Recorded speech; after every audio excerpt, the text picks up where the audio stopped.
Salam saudara-saudara yang dikasihi Tuhan, selamat pagi.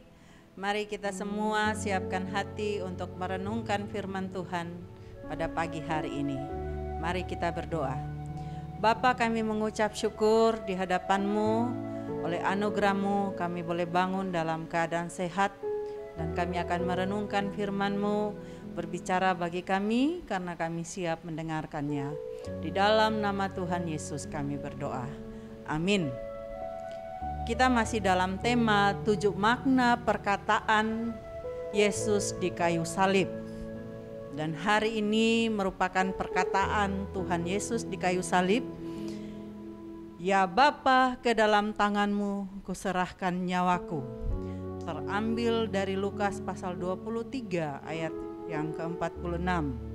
Lalu Yesus berseru dengan suara nyaring, "Ya Bapa, ke dalam tangan-Mu kuserahkan nyawaku." Dan sesudah berkata demikian, ia menyerahkan nyawanya. Saudara-saudara, setelah melalui berbagai penderitaan yang menyakitkan, Yesus sampai pada akhir penderitaannya. Perkataan Yesus, "Ya Bapa, ke dalam tangan-Mu kuserahkan nyawaku," adalah merupakan perkataan akhir Yesus di kayu salib sebelum ia wafat.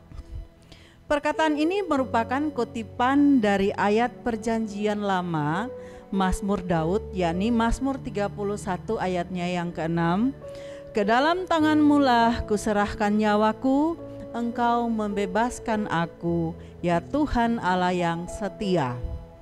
Kata "aku menyerahkan" tidaklah memiliki makna aku menyerahkan dan sudah selesai, tetapi memiliki makna aku menitipkan, atau sekarang aku serahkan, nanti aku akan mengambilnya kembali.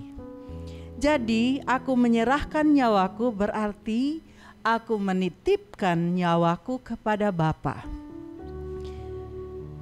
Dalam teks Ibrani, aku menyerahkan digunakan kata afkid, yang berarti I deposit, aku akan menyetor, aku akan menitipkan. Hal ini menunjukkan bahwa penyerahan Yesus atas nyawanya kepada Bapa terjadi hanya oleh kerelaannya sendiri, bukan karena paksaan.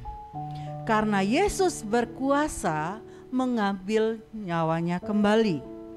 Yesus mati karena ia rela menyerahkan nyawanya, dan kemudian pada hari ketiga ia bangkit karena ia berkuasa mengambil nyawanya kembali.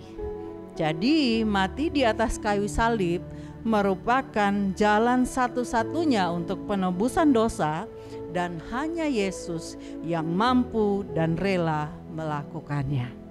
Dan kebangkitannya pada hari ketiga menunjukkan kemenangannya atas maut. Saudara-saudara, dari renungan kita hari ini ada 2 hal yang dapat kita pelajari. Yang pertama, kematian Yesus di kayu salib merupakan kerelaan Yesus sendiri untuk menyerahkan nyawanya kepada Bapa sebagai tebusan atas dosa manusia. Yang kedua, Allah yang berkuasa menyerahkan dan mengambil kembali nyawanya. Juga membuktikan bahwa sesungguhnya Yesus adalah Allah.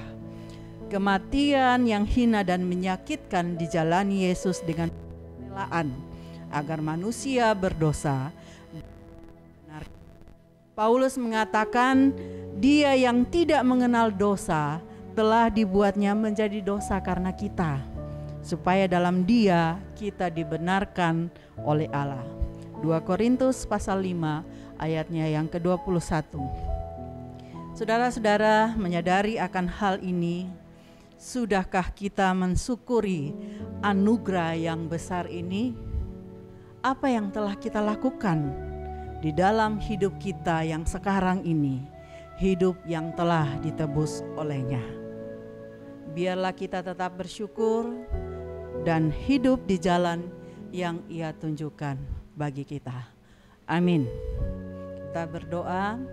Kami bersyukur untuk kebenaran firman-Mu yang boleh kami renungkan pagi hari ini. Engkau Yesus yang rela mati bagi penebusan dosa kami. Biarlah kebenaran ini tetap menjadi bagian kami dan hidup kami senantiasa bersyukur, dan kami hidup di jalan yang Tuhan tunjukkan bagi kami. Dalam nama Tuhan Yesus kami berdoa. Amin.